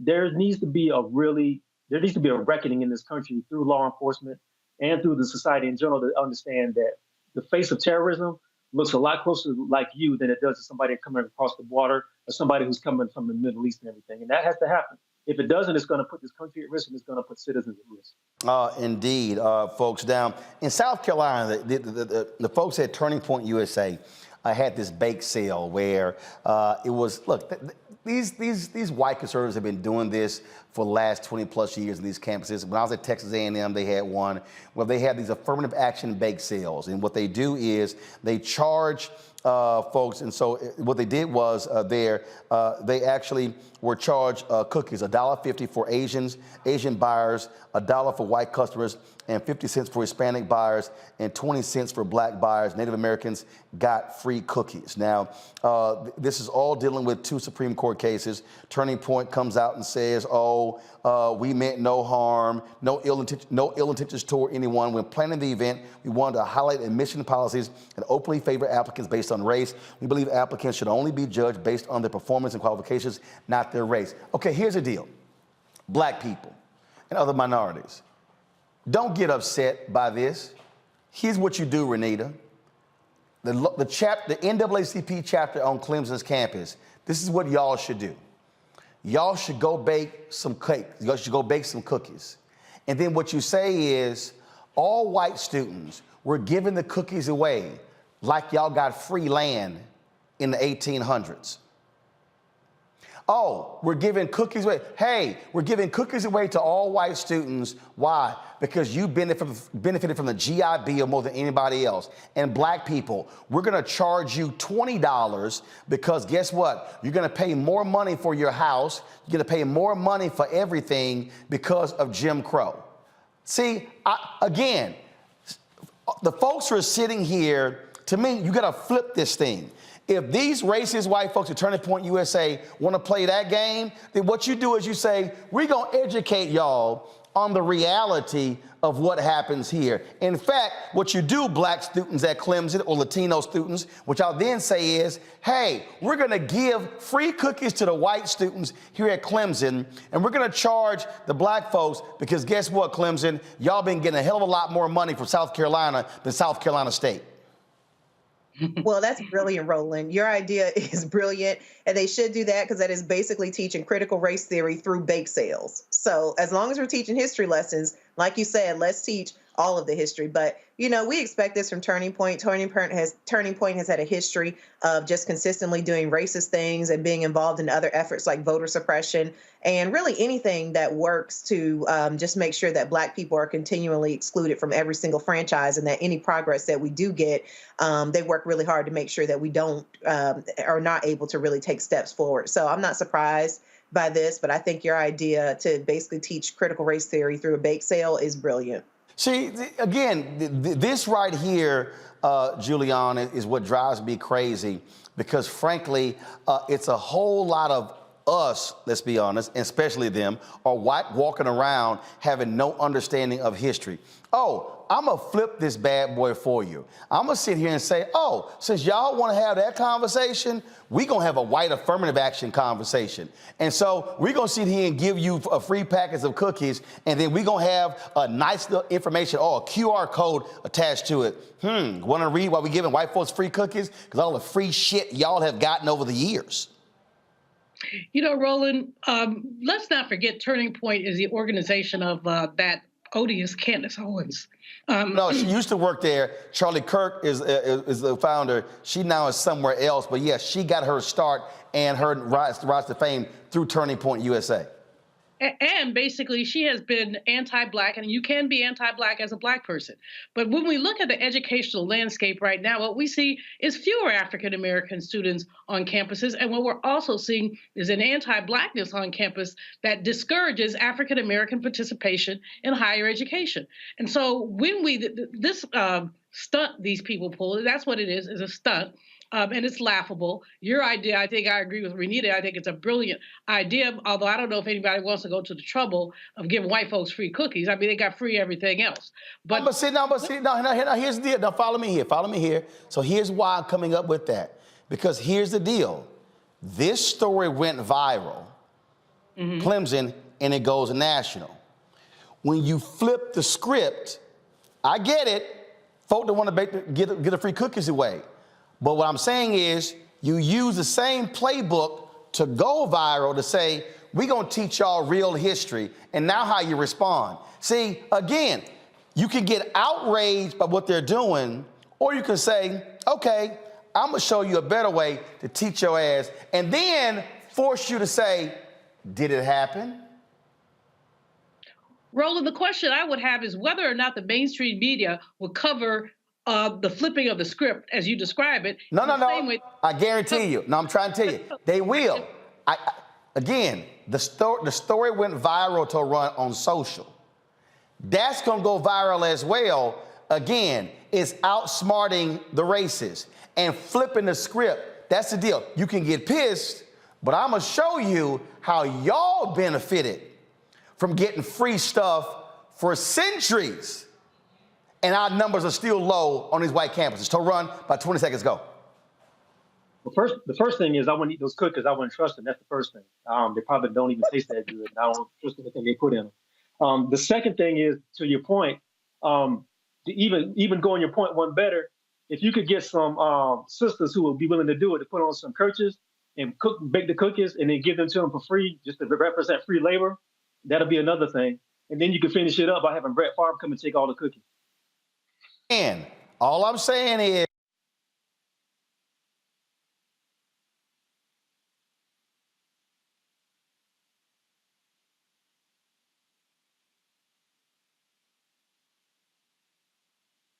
guess what? I'm about to highlight something for your ass, and let's see if you want to argue that.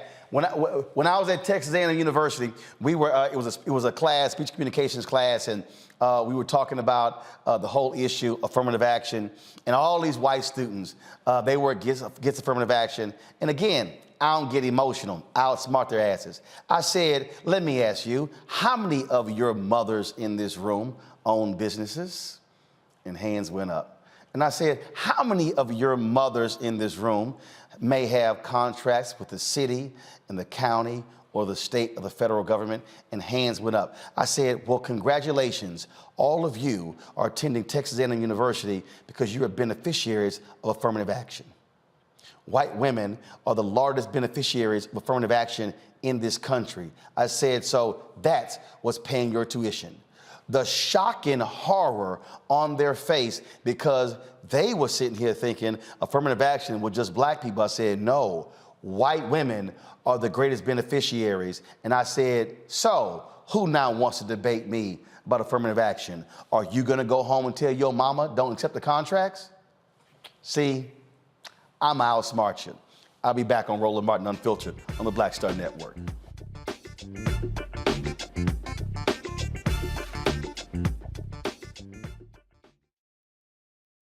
On a next, A Balanced Life with me, Dr. Jackie, a relationship that we have to have. We're often afraid of it and don't like to talk about it. That's right, we're talking about our relationship with money. And here's the thing, our relationship with money oftentimes determines whether we have it or not. The truth is you cannot change what you will not acknowledge. Balancing your relationship with your pocketbook. That's next on A Balanced Life with me, Dr. Jackie, here at Black Star Network. Question for you. Are you stuck? Do you feel like you're hitting a wall and it's keeping you from achieving prosperity? Well, you're not alone. On the next Get Wealthy with me, Deborah Owens, America's Wealth Coach, you're going to learn what you need to do to become unstuck and unstoppable.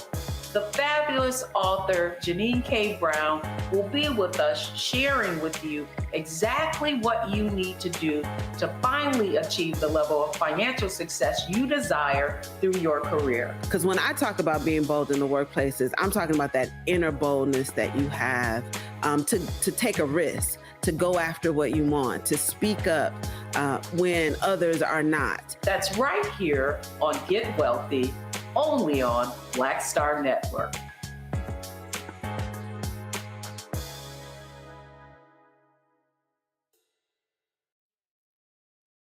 What's up, y'all? I'm Will Packer. I'm Chrisette Michelle. Hi, I'm Chaley Rose, and you're watching Roland Martin Unfiltered.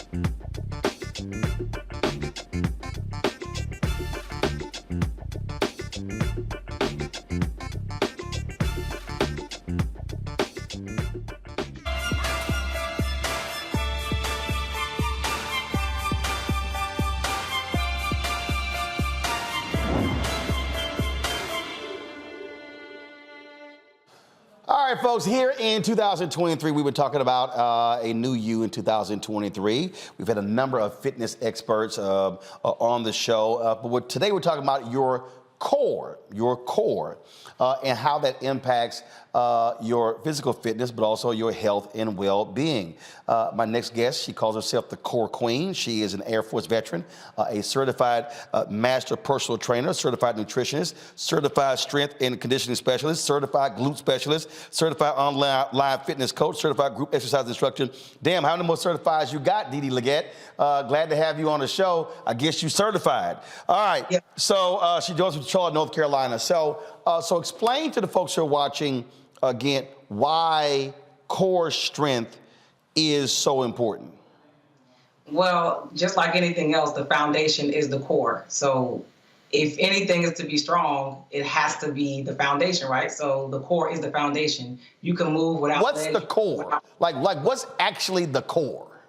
The core is anything from your torso. So everything that you use to move, your ab muscles, all of that structure that you use, the gut that most people have, that's your core. Okay, so for the person who's watching or listening then, so we're talking about the core. As folks get older, does that impact in terms of their balance? Does it impact in terms of their stability? So just talk about what happens when you have a weak core compared to a strong core.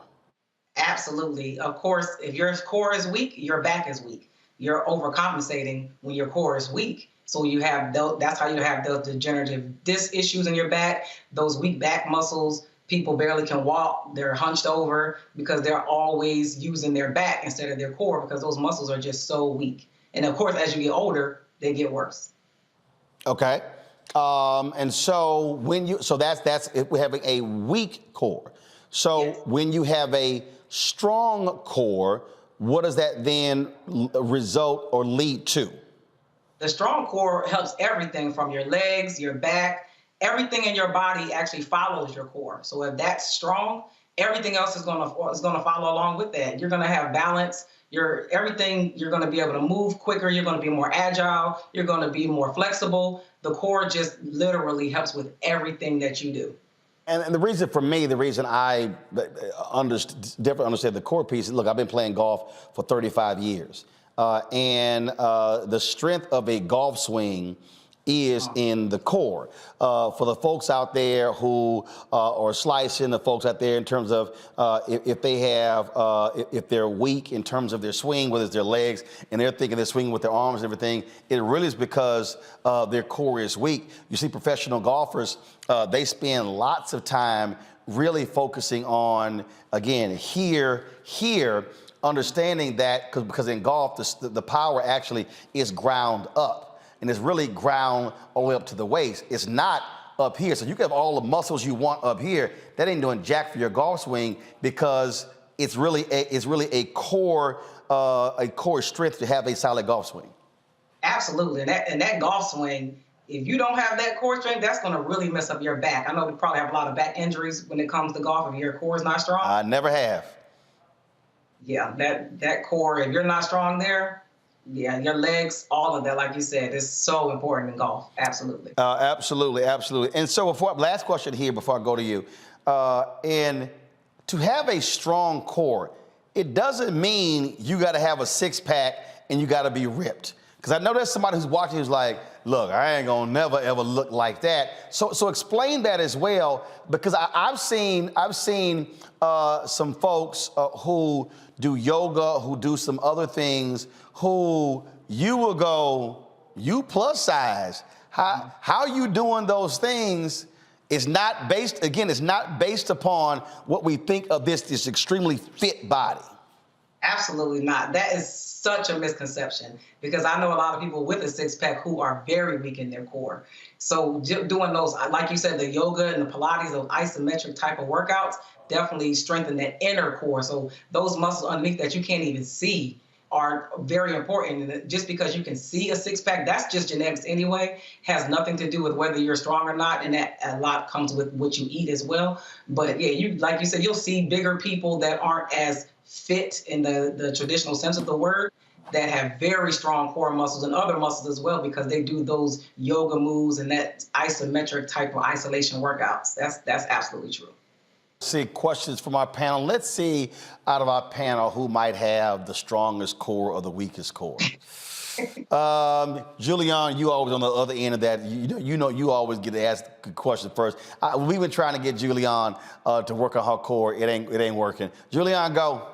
It ain't working. I mean, I love Pilates, but I don't do it as often as I should. And you're right, I am nailed up. Julian, when you do Pilates? Where do I do it? When? In my house in the morning on my yoga mat. How often? Nah, a couple times a week.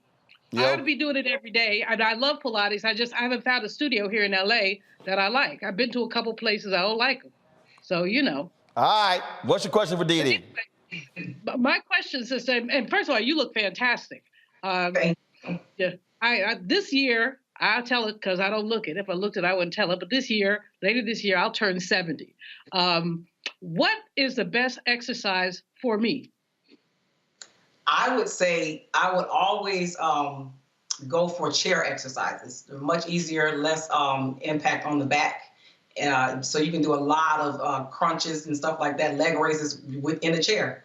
So anything that you would normally do on the floor or something like that, you can actually do it in a chair. Leg raises, knee tucks, just bringing your legs to your chest one by one and doing just certain stuff in a chair. You can actually go on YouTube and Google a lot of chair exercises. It's so many of them out there, but it really, really helps strengthen the core.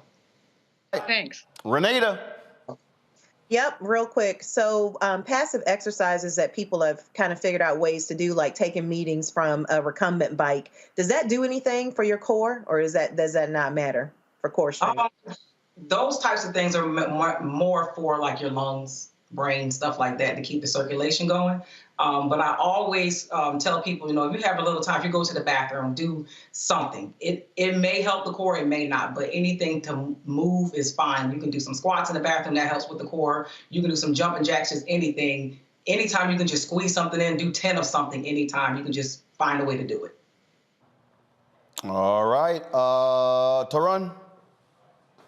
Yeah, I have a couple questions. How does the importance of diet and certain exercises and repetitions fit into getting your core stronger? I used to play basketball, but I do sit-ups and push-ups, but are there things that you can incorporate to make you even stronger? Well, first of all, when it comes to diet, I'm like big on herbs, stuff like natural things are always good. I'm a real advocate for something called wood root. That really helps with the digestive system, and it gets that core stronger because it's eliminating a lot of the toxins. Of course, diet is always 80% of anything that you do anyway when it comes to a fitness transformation or a fitness program. Doing something, I don't ever eliminate any food groups. So I'm not a fan of any types of like fad diets, because carbs, we need them for fuel, especially if you're working out. It's just making sure you know when to eat those carbs, when, like what workouts you're doing that requires those types of carbs that you're going to need. And as far as strengthening the core with workouts, I'm a huge advocate for mountain climbers. People hate them, but they are amazing. Burpees are amazing for your body, total body, and plank work is also outstanding work. Tarun, you said you had two questions. Yeah, the other question was, how does, you said, if you're already sort of active, if you already have a routine that you're already doing, but it may not be focused on your core, are there things that you can incorporate into like a workout, like I said, sit-ups, push-ups, walking, that will help strengthen your core as well? It depends on what kind of workout you're doing, but if you want to add things, I do things like, I'll do like certain challenges for myself. Cardio for your core is really good, especially with running. If you're doing sprints, those actually really cut your core up a lot. And then the main thing that people actually eliminate. Wait. Hold on, Dee Dee. You said cut your core up a lot. What does that mean? Yes. Meaning like it shreds the fat quicker. Okay, go ahead. You'll burn more fat if you're doing faster cardio. So if you're sprinting more, and that instead of doing like a long distance of running, it'll get your core actually more tight. more than just doing regular old-fashioned sit-ups. Sit-ups are actually more conducive and good for your hip flexors more than they are for your core. I would do more crunches than I would do sit-ups because they're really hard on your back. So yeah, try to do more crunches. And actually, when you add resistance bands to your workout, to any of your core workouts, even push-ups, just adding resistance to anything because you're isolating that muscle and it'll make it pop a little bit more.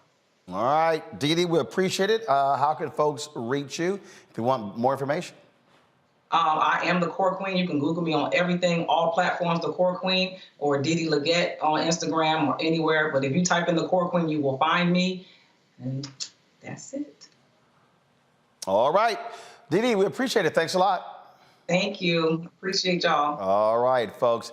Got to go to break. We come back. Yesterday was the Grammys. Beyonce makes history, and so does the Tennessee State University Band. Folks, you're watching Roland Martin Unfiltered on the Black Star Network. Download the app, Apple phone, Android phone, Apple TV, Android TV, Roku, Amazon Fire TV, Xbox One, Samsung Smart TV. If you're watching on YouTube, hit that like button. I want us to be over 1,500 likes. Let's make that happen, y'all. And then also, of course, support us by with your dollars by joining our Bring the Funk fan club. Of course, check your money orders, P.O. Box 57196, Washington, D.C., 20037-0196. Cash App, $RM Unfiltered. PayPal, R Martin Unfiltered. Venmo is RM Unfiltered. Zelle, Roland at RolandSMartin.com. Roland at RolandMartinUnfiltered.com. We'll be right back.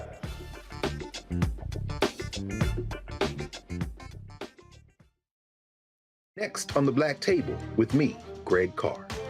An hour of living history with Dr. Richard Mariba Kelsey, thinker, builder, author, and one of the most important and impactful elders in the African American community.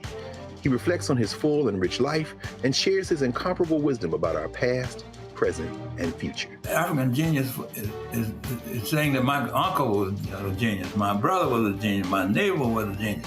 I think we ought to drill that in ourselves and move ahead rather than believing that I got it. That's next on the Black Table, here on the Black Star Network. The 54th NAACP Image Awards is airing live on February 25th, honoring outstanding performances in film, television, theater, music, and literature. But this year, Roland Martin Unfiltered is nominated for Outstanding News or Information Series or Special.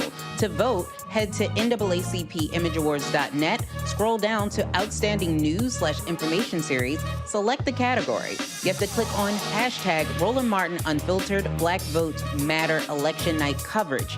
To submit your vote, you will need an email. Only one vote allowed per email. Voting ends on February 10th at 9 p.m. Vote today.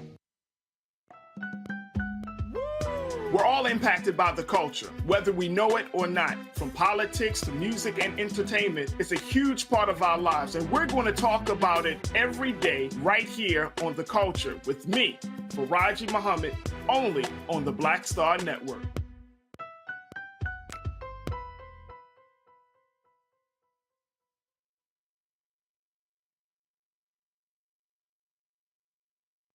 Yo, it's your man Dion Cole from Blackish, and you're watching Roland Martin Unfiltered. Stay woke.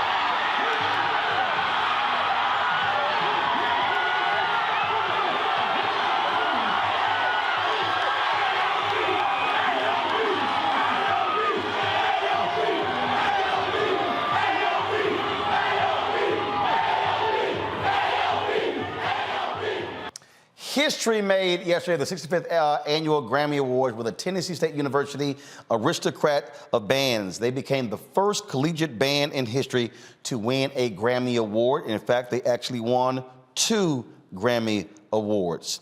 They, of course, Grammy phones in the Best Roots Gospel Album category for the Urban Hymnal, and they feature on Jay Ives, the poet who say by The Door. Their band director accepted the award and spoke on their behalf. This is what he had to say.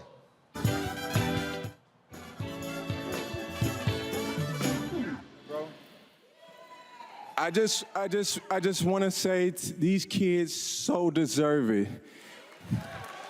These kids work so hard, and to be honest with you guys, HBCUs are so grossly underfunded to where I had to put my last dime in order to get us across the line. My cousin got us across the line even when I gave all. So we're here with our pockets empty, but our hands aren't. Let's go. Let's go. Yo, on behalf of Tennessee State University Band Program, first want to thank the Academy for the opportunity. Thank you to the best band in the land, Tennessee State University Aristocratic Bands, all of our amazing students. Yeah. Thank you. Your hard work and dedication created the pen that allowed you to write your own page in the history books. I can't begin to even thank everybody, but I want to thank our president, Dr. Glenda Basson Glover, Dr. McDonald, Prof. Sexton, Dr. Green, Coach Gibbs, the entire band staff, all HBCUs, and we made history. But this is also February, so we also made Black history. So shout out to the HBCU. TSU. TSU. Folks, that was John Graves. He is the director of the Aristocrats Band, been there since 1979. In addition to the Grammys, they are nominated for 2 NAACP Image Awards as well. That will be, of course, airing on February 25th from Los Angeles. We will be there as well because we're nominated as we're broadcasting there. That certainly is a huge deal and a big win there, Julian. And in fact, Pastor Jamal Bryant was actually narrator on that as well. And so he also, of course, gets to claim credit as a 2-time Grammy Award winner as well. So that's a huge deal. It's such a huge deal. I mean, you can't wipe the grin off my face from that one, especially because the brother shouted out HBCUs as being grossly underfunded. A lot of folks who are melanin deficient don't know a lot about HBCUs, so it gives all HBCUs great visibility. But congratulations, and congratulations to President Glover, our sister president, from me back in the day. I'm just overjoyed, Roland. That's all I can tell you. I am overjoyed. Indeed, indeed. It also last night was a huge night from H-Town's own Beyonce. She set a record last night, the most Grammy wins ever with her 32nd Grammy win. Huge, huge deal. And last night also, you had the 50th anniversary salute to hip hop as well. Last night I was at the Trayvon Martin Foundation event, did not get to see it, but Renita, to think about, you think about Beyonce, you think about so many Black artists, especially Black female artists like Aretha Franklin and others who never got the recognition of the Grammys. That certainly is a big deal. Last night was a great night for Black people. And, you know, as Dr. Malveaux said, I'm with her. My soul is smiling just watching these clips of all this Black joy. I'm so excited for the HBCU and excited for Beyonce now taking the record of the person with the most Grammys. So she made history last night. The HBCU made history last night. And that was just great all the way around. Taron? You know, first of all, I want to give much love to all HBCUs, especially all HBCU bands. We have to talk, if we're going to talk about Black music, we got to talk about the bedrock of that, which is Black music programs and HBCUs and also in the church. So what you're seeing now is just worldwide recognition of something that we've already known, that Black music and Black culture is the bedrock of this society.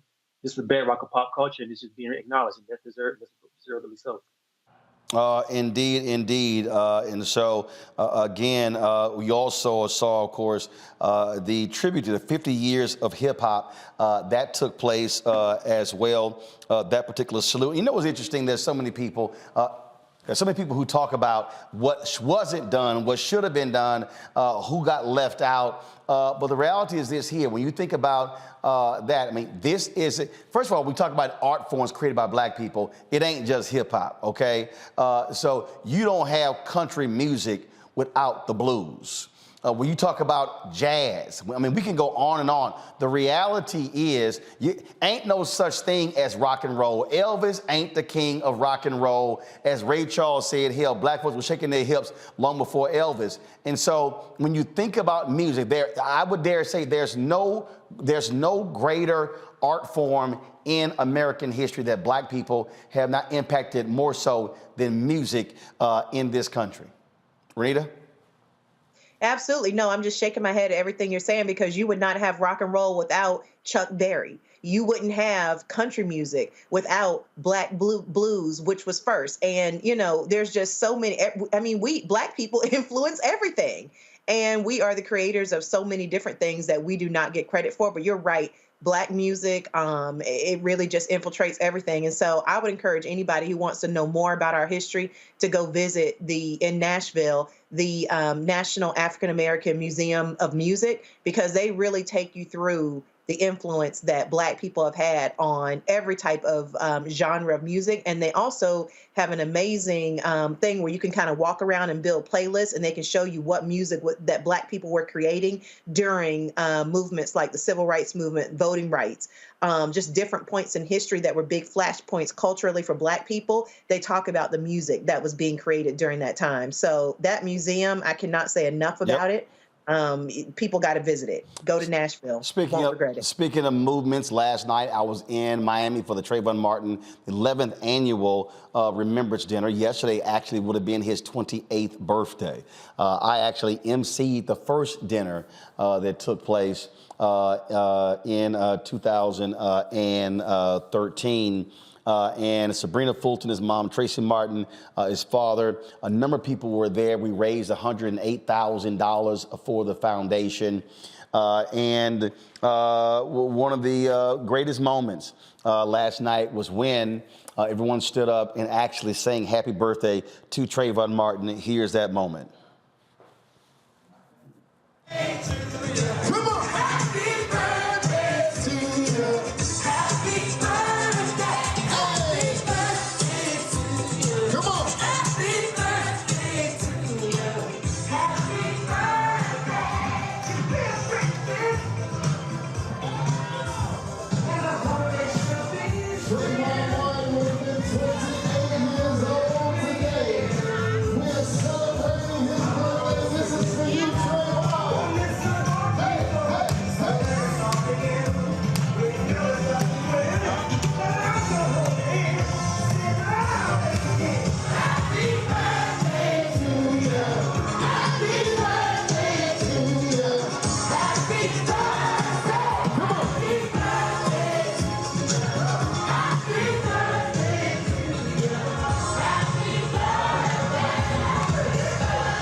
There were, Toron, Julian, Rita, there were a number of folks who were there, mothers who also lost their children. In fact, I ran into one of the mothers whose son was killed in the shooting at the University of Virginia.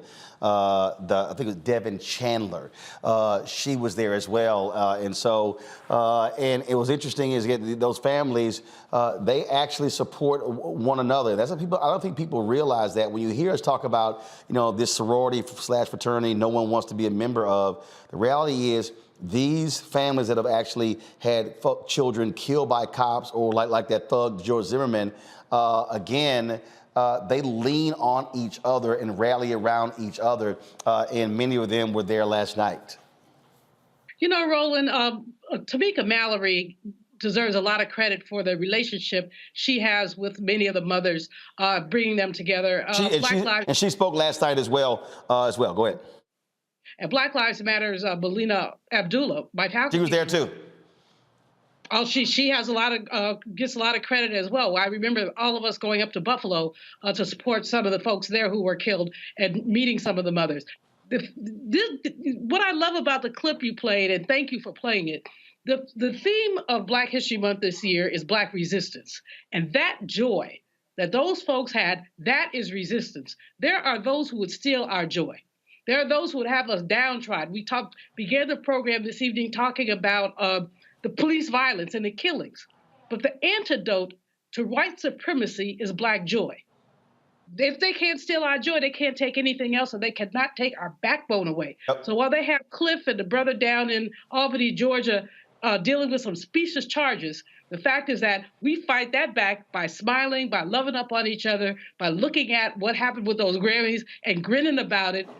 That's what Black resistance is, and that's what we have to continue to offer. And again, I want to thank him for honoring me as one of the champions of justice. April Ryan was also recognized. Reverend Al Sharpton, his two daughters, also recognized, as well as several others there in Florida. As I said, we did raise a lot of money. Let me do this here, folks. Hold your phone up to the television because, let me find it. Where is it? Where is it? Here it is. Nope, that's not it.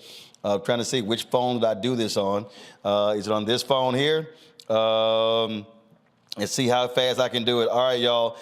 They had a QR code last night. Just simply do this here. Go to my Instagram page. You can see the QR code. If you want to support the foundation, simply click that QR code. You can actually donate. Renita Toran, Julian, appreciate it. Thank you so very much. Folks, I'll see you tomorrow, 8 p.m., special time for our State of Our Union coverage on Roland Martin Unfiltered on the Black Star Network. Holla! Folks, Black Star Network is here. Hold no punches. I'm real revolutionary right now. Support this man, Black Media. He makes sure that our stories are told. Thank you for being the voice of Black America, Roland. Stay Black. I love y'all. All momentum we have now, we have to keep this going. The video looks phenomenal. See, there's a difference between Black Star Network and Black-owned media and something like CNN. You can't be Black-owned media and be scared. It's time to be smart. Bring your eyeballs home. You dig? Pull up a chair. Take your seat. The Black Tape with me, Dr. Greg Carr, here on the Black Star Network. Every week, we'll take a deeper dive into the world we're living in. Join the conversation only on the Black Star Network.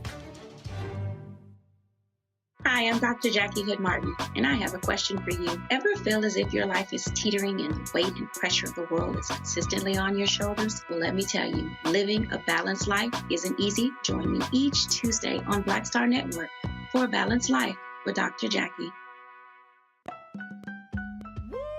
We're all impacted by the culture, whether we know it or not. From politics to music and entertainment, it's a huge part of our lives, and we're going to talk about it every day right here on The Culture with me, Faraji Muhammad, only on the Black Star Network. I'm Deborah Owens, America's Wealth Coach, and my new show, Get Wealthy, focuses on the things that your financial advisor and bank isn't telling you, but you absolutely need to know. So watch Get Wealthy on the Black Star Network.